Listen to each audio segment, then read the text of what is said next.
सारा दान कर दिया। और वास्तव में शिव महापुराण कहती है वो इस जग को छोड़ के गया, खाली हाथ तो गया, पर वहां जाके भोलेनाथ ने उसको भर दिया, किसी बात की कमी नहीं रही। ऐसी ही कथा शिव महापुराण में कहते हैं कि सत्यव्रत नाम का एक राजा, उसने विचार करके एक संकल्प लिया कि मैं जीवन में स्व शरीर, पूरे शरीर समेत मैं भगवान के पास जाना चाहता हूँ, स्वर्ग में जाना चाहता हूँ। क्या संभव है? अच्छा, ये पानी गिर रहा है तो आपको सुनाई तो बरोबर दे रहा है ना? कहने की आवाज आती है तो आवाज तो गड़बड़ तो करती है, कान खराब है ना आपने? ध्यान आप यही रखना कि राजा ने ये विचार किया कि ये पूरा शरीर समेत मैं स्वर्ग चला जाऊं। हुआ है ऐसा अपने सनातन धर्म में, अपने सनातन धर्म में हुआ है कि ये नारियल की कथा चल रही है, ध्यान देना। स्व शरीर में भगवान को प्राप्त हो जाऊं, स्वर्ग को चला जाऊं। उसने तपस्या करी, पूजा करी, दान किया, सब प्रकार का काम करता रहा, सत्यव्रत नाम का राजा, लेकिन फिर भी उसकी मनोकामना पूर्ण नहीं थी। फिर तो अकाल पड़ा। अभी पानी बरस रहा है तो ये खुशी है, ये हरियाली का प्रतीक है। पर अगर अकाल पड़ जाए 2, 3, 4, 5 साल से पानी नहीं गिरे तो ईमानदारी से को कि क्या हाल होगा? विष्णु चौपाटी वाला गुरु जी बोले वाला, आपको काम तो सालीदादा नानों बना के हैं, पर कहीं भी तो नानों भी कहीं करेगा। अगर पानी से नहीं गिरे तो समस्या तो बड़ी खड़ी हो जाएगी। होगी जल, क्या नाम लाइन लिखी हुई है, जल बिना जीवड़ा सुना, जल को बचाओ, जल नारायण है। तो जहां राजा को लगा कि 1, 2, 3, 4, 5 साल हो गए पानी नहीं गिरा, अकाल हो गया, त्राही त्राही हो गई, और जंगल में देखा तो विश्वामित्र का परिवार, शिव महापुराण कहती है विश्वामित्र का पूरा परिवार दुखी हो गया, मरने को बस क्षण बचे हैं। पानी नहीं मिल रहा है और भोजन का अन्न का दाना नहीं मिले तो समझ लो फिर जीवन बचेगा? ये शरीर काहे से बना है? ये टपक रही बूंद, इसी से ये शरीर बना है। ये गीता सार को पढ़ लेना, आप गीता जी में लिखा है ये शरीर काहे से बना है। और ये जल क्यों बरस रहा है? जल की उत्पत्ति काहे से है? इसकी उत्पत्ति यज्ञ से है। और यज्ञ की उत्पत्ति बोलो तो सही, अबे आखिरी में यज्ञ भी तो मिला। यज्ञ की उत्पत्ति कहां से हुई? तो गीता सार में कहा है कि यज्ञ की उत्पत्ति, हे अर्जुन, यज्ञ जो है वो यज्ञ कर्म से बना है। कर्म काहे से बना है? कर्म ब्रह्मा है। क्या है? कर्म रूप ब्रह्मा स्वरूप है। और जो ब्रह्म स्वरूप है वो ये पूरे जगत का सदा सदा के लिए कल्याण करने वाला है। और सदा सदा के लिए वास्तव में कल्याण करने वाली ये जीव की बूंद है। इस पानी के खातिर ही आज राजा सत्यव्रत, जो विश्वामित्र का परिवार था, त्राही त्राही कर रहा है। जब पानी की बूंद नहीं मिली, भोजन का अन्न का दाना नहीं मिला, तो उस समय राजा सत्यव्रत गया। और देखो, क्योंकि विश्वामित्र तो तपस्या में थे, उनको तो पता भी नहीं कि सृष्टि में क्या हो रहा है। वो तो तपस्या में लीन थे, परिवार का पता नहीं, बच्चों का पता नहीं। पर सत्यव्रत ने उस पूरे परिवार का पालन पोषण किया और उनकी सेवा करता रहा। जब समय बीता और कई समय के बाद में विश्वामित्र का आना हुआ, तो संतोष शिव महापुराण कहती है विश्वामित्र को पता लगा अपने परिवार के द्वारा कि राजा सत्यव्रत ने इस परिवार की रक्षा करी। किसने करी? राजा सत्यव्रत। विश्वामित्र जी ने राजा सत्यव्रत को बुलाया और कहा, हे राजन, तूने मेरे परिवार की रक्षा करी है, ऐसे घोर अकाल में, इस अकाल में तूने मेरे परिवार की रक्षा करी है, वरदान मांगो। अब संतों, उसके मन में तो था कि इतना पुण्य किया, दान किया, कई मंदिर बनवाए ना, बहुत कुछ ऐसा कार्य कर लिया, और ये शरीर स्वर्ग में चला जाए, पूरा स्व शरीर में स्वर्ग में जाऊं, ऐसा वरदान मुझे चाहिए। तो आज मौका इतना अच्छा मिला, गुरु सामने और राजा भगत बनकर, एक चेला बनकर, शिष्य बनकर गुरु के सामने हाथ जोड़ के बैठा, और उसने हाथ जोड़ के अनुरोध किया, हे गुरुदेव, कुछ देना चाहो तो ऐसा वरदान दो, मैं अपने स्व शरीर में स्वर्ग को चला जाऊं। स्वर्ग में कैसे तो जाया नहीं जाया, पर संतों विश्वामित्र ने आशीर्वाद प्रदान कर दिया, और उसने कह दिया, जाओ, मेरा ये वचन है। और आप समझ लो कि आपसे कहा कि संत शब्द पलटे नहीं, पलट जाए ब्रह्मांड। हम तो आपसे कुछ भी कहते हैं तो बात गलत निकलेगी। अपन कोई संत वंत में भी, पर जो संत शब्द की बात करते हैं, जो संत का शब्द होता है वो अटल होता है कि मृत्यु तो पूरा ब्रह्मांड पलट जाए तो मृत्यु होनी ही होनी है, वो शब्द है अटल शब्द। वो साक्षात स्वरूप, काल का स्वरूप, काशी विश्वनाथ का स्वरूप, महादेव का स्वरूप होता है। इसमें बहुत सारी सब कथाएं आ रही संतान, ये संतों जो ये अघोरी है, जो माताओं को जटाए रखे घूमते रहते हैं, ये शमशान जगाते हैं, ये आपने टोली, भारत देश में सबसे ज्यादा संतों की टोली देखेंगे तो किसकी देखी जाएगी बताओ? उज्जैन चुनाव में गए हो, कौन भगत मिलते हैं सबसे ज्यादा? ईमानदारी से कहना, किसके भगत ज्यादा मिलते हैं? अरे बोलो तो सही, शिव जी के नहीं मिले क्या? सबकी भावना ये रहती है मैं दर्शन करने जाऊं, किसके? संतों के दर्शन करने जाऊं। तो संत तो वही भोलेनाथ के भगत मिलेंगे, क्योंकि इस संसार जगत का अगर कण कण विद्यमान है तो वो मेरे शिव भोलेनाथ हैं। आप देखना, कोई भी भले ब्राह्मण देवता, कोई संत, कोई भी आएंगे, भले कथा भागवत महापुराण की होगी, वो उसमें इसमें कोई अंतर नहीं है, पर सबसे पहले शिव पूजा जरूर होगी। अच्छा, आपकी ईमानदारी से को आपके यहाँ अपने भीमा शंकर जी आए थे तो शिव जी की पूजा करने आते थे कि नहीं पहले?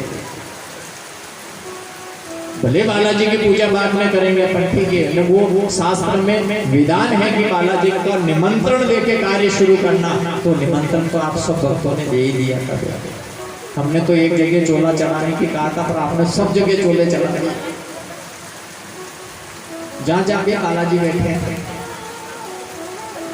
पर चोला कभी कभी इतना भी चढ़ गया कि इतना चढ़ गया, तो थोड़ा कभी कभी उतार भी दिया करना। कपड़ा पे कपड़ा पहनाया जाओगा तो कहीं रहेगा, गोपाल जी कहीं रहेगा, एक कपड़ा पे दूसरा, दूसरा पे तीसरा, तीसरा पे चौथा, ये कपड़ा ही कपड़ा पहना हुआ तो बेचारा हनुमान जी की तो आंखें नजरे में यही देखिए। कोई गए होंगे आप? आंखें तो मैंने भी एक दो दिन पहले भी थोड़ी थोड़ी साफ करी, तो सही तो हुई नहीं है, जरा जरा से, पर हाँ ये थोड़ा पता लगा कि ये आंखें हैं। बाकी तो लिपा पोती तो इसी कर रखी थी कि आंखें कहाँ है, पोत कहाँ है, शरीर कहाँ है, वो कहाँ है, पर हो रहा है तो वो सब समय का है। तो यहाँ सीमा पुराण कहती है संतों की, जो राजा सत्यव्रत ने वरदान मांगा है स्व शरीर जाने का, तो गुरु ने आशीर्वाद दे दिया कि जाओ, मेरा आशीर्वाद दो, तुम स्व शरीर स्वर्ग को जाओ।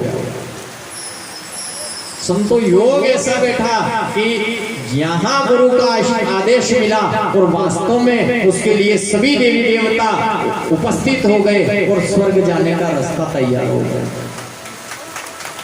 क्या तैयार हो गया? स्वर्ग का रास्ता तैयार हो। आप सब जानते हो, जैसे वो आगे रावण संहिता लिखी थी, गुरु जी जानते हो, रावण ने ये साइंटिस्ट जो है ना विज्ञान, इसमें 25% विज्ञान रावण संहिता से बनाया गया है कि टेलीविजन, टेलीफोन, रावण को आप ऐसा मत समझना, गलत भावना से तो देखना ही नहीं। वो तो अपने को रावण बनाने के लिए वो राम कथा हुई है। तो बाकी रावण ने जो आपका उसका परिचय, उसका जो उसने संसार जगत के जो ब्रह्म को लिखा है, उसके द्वारा आज सनातन जगत में उसके द्वारा लिखे हुए शब्दों से न जाने क्या क्या चीजें बना ली। भूतो न भविष्यति, गुरुजी हैं कि नहीं, कभी किसी काल में नहीं होगा, न तो था न कभी होगा। तो आप रावण को ऐसा मत समझना। बात यह है कि उसकी भी एक कल्पना थी, वो स्वर्ग सीढ़ियां हो, स्वशरीर स्वर्ग को जाऊं, बना तो सही पर वो अधूरा रह गया था। पर आज गुरु विश्वामित्र की कृपा है, देखिए आप, स्वर्ग के लिए रास्ता तैयार हुआ। और जैसे ही सत्यव्रत राजा चला, शिव महापुराण कहती है स्वर्ग में पहुंचने वाला था और इंद्र को लगा कि ये मेरे राज्य का अधिपति बन जाएगा। जो स्वशरीर स्वर्ग में पहुंच जाए वो क्या नहीं कर सकता, तो उसको धक्का दिया, जो लुढ़कता हुआ वापस धरती पे पूरी तरह से ऊपर पहुंच नहीं पाया। तो यानी कि गुरु का जो एक संकल्प था वो तो पूरा नहीं हो पा रहा है। अच्छा, अधूरा यहाँ गेट के बाहर से चले जाए तो क्या पंडाल में आना हो गया, बैठना हो गया, ये मान्य होगा नहीं होगा। मैं जाके बैठूं, भले 5 मिनट बैठ के उड़ जाऊं, तो ये हो जाएगा कि हाँ मैं पंडाल में गया था, बैठा था, ये निश्चित हो जाएगा। पर वहां वो जाने वाला था, पहुंचने वाला था, उससे पहले इंद्र ने धक्का दिया। सत्यव्रत ढुलकता हुआ नीचे आया और जैसे गिरा उस समय सभी देवी देवताओं ने कहा कि ये तो अच्छा नहीं हुआ, गुरु का ब्रह्म शब्द है, अगर ऐसा हुआ तो बहुत गलत हो जाएगा। तो क्या करेगा? संतों शिव महापुराण कहती है कि उसके लिए, केवल सत्यव्रत के लिए पृथ्वी से ऊंचा, आकाश से नीचे एक स्वर्ग तैयार हुआ। क्या तैयार हुआ? सत्यव्रत राजा के लिए, केवल उस अकेले के लिए, केवल एक के लिए तैयार हुआ। और तैयार हुआ तो उस स्वर्ग को उपाधि दी कि इस गुरु का शब्द भी पार हो जाए और इंद्र की भी बात रह जाए। तो उसके लिए देखो एक निष्कर्ष निकाला सभी देवी देवताओं ने, जहाँ पे विष्णु भगवान भी आए थे, ब्रह्मा जी भी आए थे, इंद्र वरुण सभी देवी देवता ने आके छोटा सा इंद्र का जो इंद्रासन होता है वो बनाया। और जो स्वर्ग के लिए कामना जो होती है वैसा एक छोटा सा सुंदर स्वर्ग बनाया और उसमें जाके राजा सत्यव्रत रहा। अब सबको ध्यान देना कि बीच में आंधी तूफान बहुत चलता था। क्या चले? बोलो तो सही, क्या चले? चलता है ना।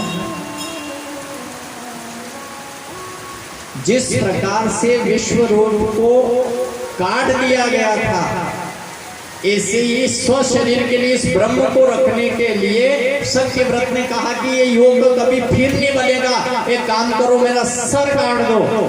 संतो उसी समय जब सर कटा, सर जानते हो ना केवल माथा, ब्रह्म क्या है? ब्रह्म इसी में छुपा है। और ये कटा गिरने वाला था, उसी समय विश्वामित्र ने सोची कि मेरा संकल्प गलत हो जाएगा। तो उनने जो अपना एक खंभ तैयार किया शक्ति के द्वारा, और वो खंभ को पृथ्वी से लगा के जहां वो उसका सर था वहां ले जाके टिका दिया कि अब ये गिरेगा नहीं, चाहे आंधी आओ या तूफान। शिव महापुराण कहते हैं संतों, वहीं पे उसी खंभ से वो पेड़ तैयार हो गया और जो उसका सर था वो नारियल बन गया। और आज तक संसार जगत के भगत भाव के लिए, स्वर्ग की कामना के लिए नारियल की उपाधि दी गई।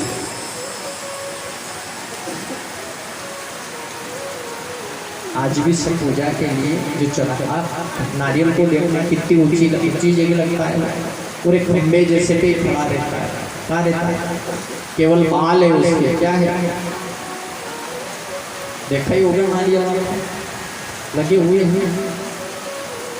और इसकी पूजा में कहाँ नारियल पूरा बदरता है, किस कामना के लिए और किसके लिए पूरा चढ़ता है, ये स्कंद पुराण में लिख दिए। नारियल तो नारियल है, ये श्रीफल है, पूजनीय है, आप सब जानते हो। इसमें भी 11 प्रकार के नारियल फल है। कितने? कोई ने छोटा सा नारियल भी देखा होगा, देखा है ना। जिससे रुद्र अवतार के 11 पाठ किए गए हैं, ऐसे ही एक श्रीफल की कथा है। और कौन सा श्रीफल किस चीज में काम आएगा, कौन सा काम बनाएगा, ये स्कंद पुराण में लिखे हैं। यहाँ श्री महापुराण कहती है संतों कि जो श्रद्धा भक्ति से भगत बनकर ये सत्य व्रत, सत्य इसमें भी सत्य आया है, क्या आया है, जोर से बोलो, सत्य व्रत। तो सत्य की कामना का क्या है, ये श्रीफल है। श्रीमुख श्रीफल को भगवान को भेंट किया जाता है। और कोई ऐसा अक्षय होता है उसके लिए नारियल बधारा जाता है। आपने देखो भागवत कथा कराई, तो भागवत कथा में रावण वध आया होगा, तो रावण वध में गुरुजी ने कहा होगा कि नारियल ली जाओ और वहां बधार दो। हुआ था कुछ ऐसा? अरे बोलो तो सही, भागवत जी ने करी। उसकी पूजा हुई होगी, संकल्प होता है उसका, और अपने उस नगरी के अक्षय को मिटाने के लिए वो विधि से काम किया जाता है। तो कोई ऐसा खेल थोड़ी है क्या?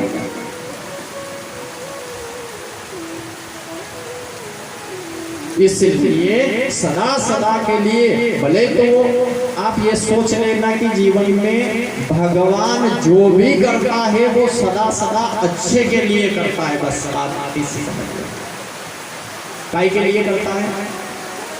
भगवान जो भी करे वो सदा सदा के लिए अच्छा ही करता है। स्वर्ग की कामना है सबको? अच्छा, स्वर्ग की कामना किस किस को है? हाथ खड़ा करो।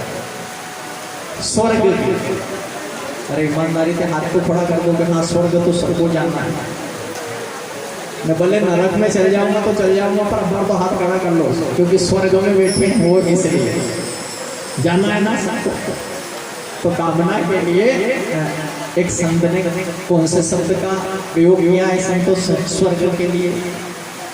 कि स्वर्गासु आयो है संदेश, बुलाओ आयो राम को पाई। स्वर्गासु आयो है संदेश, बुलाओ आयो स्वर्ग से आयो रे संदेश, बुलाओ आयो राम। सब प्रेम से गाए, बुलाओ राम को, बुलाओ राम को।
उसके मन में कोई न कोई मन की एक आस जरूर रह जाती है, इच्छा आ जाएगा मन। खास एक पिता के लिए एक शब्द की कल्पना की गई है। पिता ज्यादा यूं सोचता है कि छोरा लेकिन है कि आपस में लड़े नहीं, क्या करें?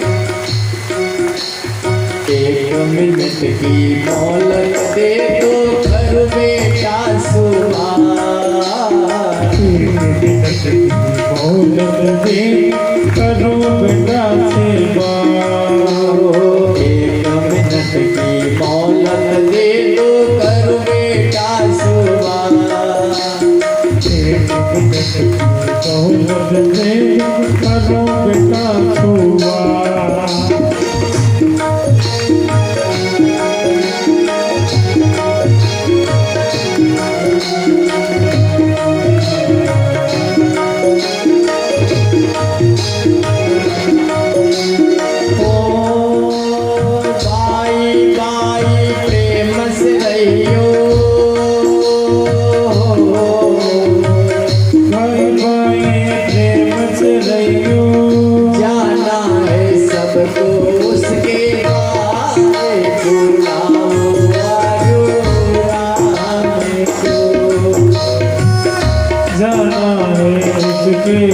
उसके द्वार बुलावो आयो राम को।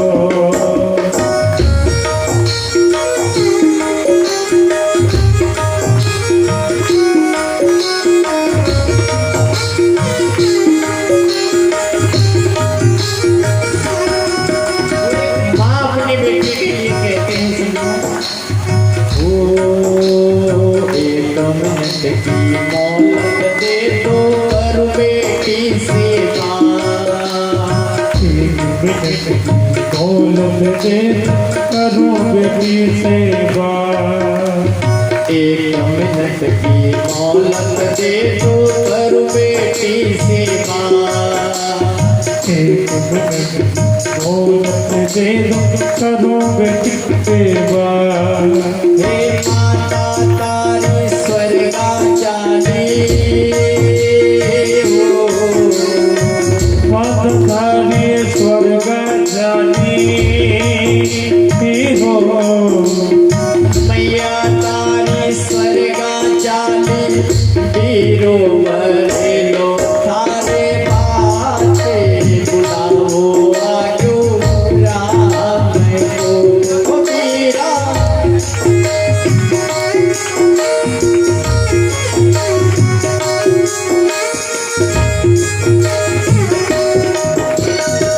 तुलसी मैया ने बहुओं को बुलाया और संतों कहते हैं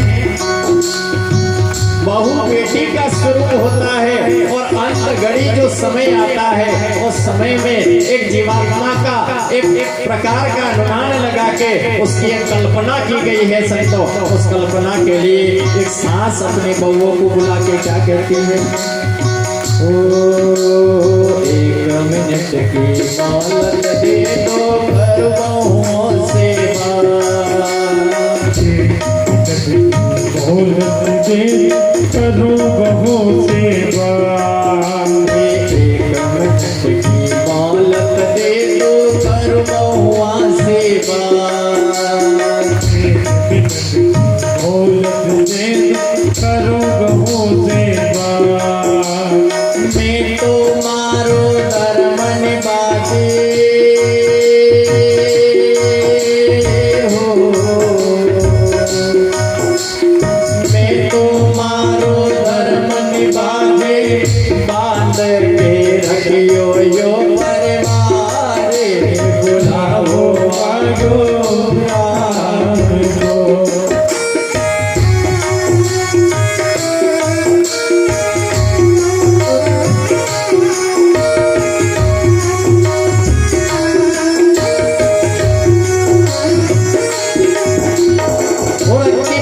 संतों जो जन्म जन्म का बंधन रहता है और कहते हैं विद्वान कि जन्म जन्म का फेरा फेरा से आते विवाह विवाह से आए से पति पति यानी पति परमेश्वर जो पति के प्रति का शक्ति एक जीवात्मा का एक पतिदेव के प्रति जो अनुरोध रहा उसकी कल्पना के लिए कहते हैं एक मिनट की मोहलत दे दो करूं पति सेवा। मोहलत दे दो करो पति सेवा।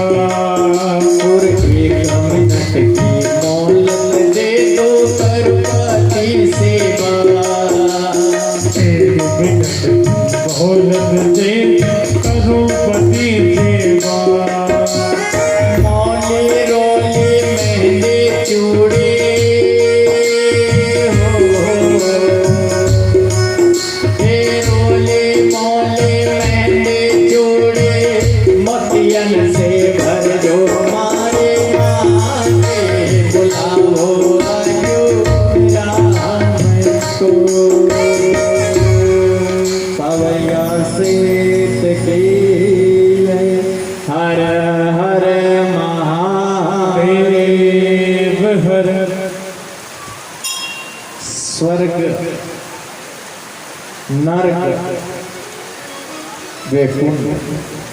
तीन प्रकार का इस सांसारिक जगत को छोड़ के जाने के बाद में वेदों ने गाया है। कितनी जगह है? स्वर्ग है, नरक है और वैकुंठ है।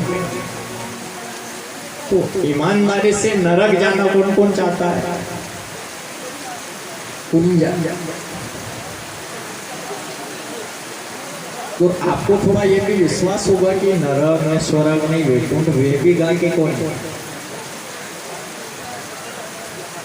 बोलो तो सही, सभी तो वेदों में लिखा है, कथाओं में है। अपन तो सत्य पे विश्वास करना है और सत्य की बात करना है।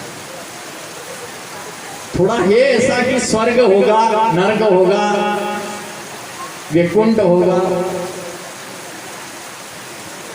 कुंड है ना, कुंड, कोई ने के लिए कुंड है, ये कीड़ों का कुंड है। की होगी कोई ने?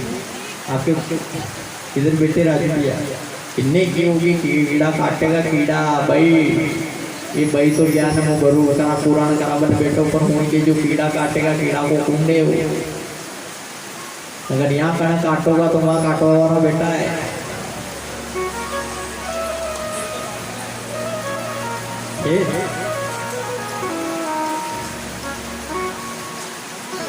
चलो ये वैकुंठ, नरकुंठ और स्वर्ग की ये सारी कल्पना की कथा, ये भी कथा हालांकि आखिरी छठे संहिता में आ रही है संतों पर। हो सकता है वहां तक अपने पहुंचे ही नहीं, हाथ दम पूरा भी जाएगा।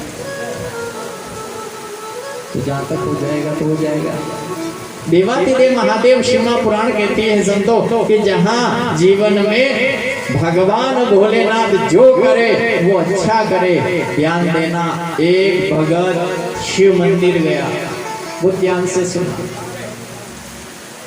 और शिव मंदिर में जाके भोलेनाथ से कहा, हे भोले बाबा, हम भगत रोज गांव विषया में घूमते हैं, वहाँ जाते हैं, मंदसौर जाते हैं, बाबा रामदेव के वहाँ जाते हैं, दुनिया में सब तरफ घूमते रहते हैं। आप क्या करो, बैठे बैठे एक जगह स्थिर होकर, आपके हाथ पैर दर्द नहीं होते, आपकी इच्छा नहीं होती घूमने जो।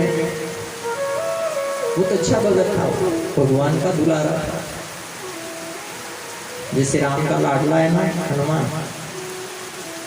बहुत प्रीति रखने वाला होता है। जिस भगत ने ऐसी प्रीति रखी भोलेनाथ के श्री चरणों में, मंदिर में जाके, और जो अनुरोध किया, महादेव ने कहा, भगत तो इच्छा तो होती है पर मेरा कर्तव्य है, इसलिए एक जगह रहना पड़ता है। देखो अपना अपना कर्तव्य निभाना पड़ता है। क्या आप सबको वापस से एक बार और हम धन्यवाद की पात्र को, आप सबके आपने भी अपना कर्तव्य निभाया। नहीं कभी मन में यूँ आ जाए, अरे यार क्यों ये पालना चेगा नाला वांगन के चढ़ांगन के उपरांगन क्यों कहीं करांगन, ये बात वालो आज की कथा जैसे तैसे वेद गाने कोई बेगन बेगन नहीं बेगा तो कहीं काम भी जागा ना हाथ में दन गुरुवार ने प्रसाद माटी लांगड़ भी हम ऋषि संतो। ये भाव की बात हो रही है, और भावना में ही भगवान है। भगवान और कैसे अलग से प्रकट नहीं होगा। इस भगत ने अगर भोले बाबा के चरणों में ये प्रार्थना करी, भोले बाबा ने कहा, भगत इच्छा तो होती है, जाने की इच्छा तो होती है, पर करूं क्या, मेरा कर्तव्य मेरे सामने आके खड़ा हो जाता है। बोले ना, हे बाबा आपका कैसा कर्तव्य कि जो भी भगत यहाँ आता है उसके लिए मुझे वहां रहना पड़ता है। देखो अपन तो कभी मेहमान आए, गांव का आए, पड़ोसी आए, तो हो सकता है हम घर पे नहीं मिले, भले वो काम से आ रहा है, आपको पहले से फोन लगा दिया साहब मैं इतनी बजे वहां आ जाऊंगा, पर हो सकता है अपन समय पे नहीं मिले, मेहमान से नहीं मिल पाए। पर मेहमान भगवान है, भगवान तो ये सोचता है कि मेहमान से मिले नहीं मिले, पर भगवान भगत से जरूर मिलता है, मिलता है, निश्चित मिलता है। भोले बाबा के चरणों में भगत की इतनी जो एक पूर्ण भावना और भक्ति रहती है, उसके खातिर भोलेनाथ के यहाँ आके उस भगत ने जब हाथ जोड़ के प्रार्थना करी, तो संतो भोले बाबा ने कहा, भगत मैं जाऊं तो जाऊं कैसा, मेरा कर्तव्य मुझे रोक लेता है, बांध लेता है, मेरे सामने आके खड़ा हो जाता है। मैं घूमने की इच्छा तो मेरी भी होती है, जाने की इच्छा तो मेरी भी होती है, पर करूँ क्या।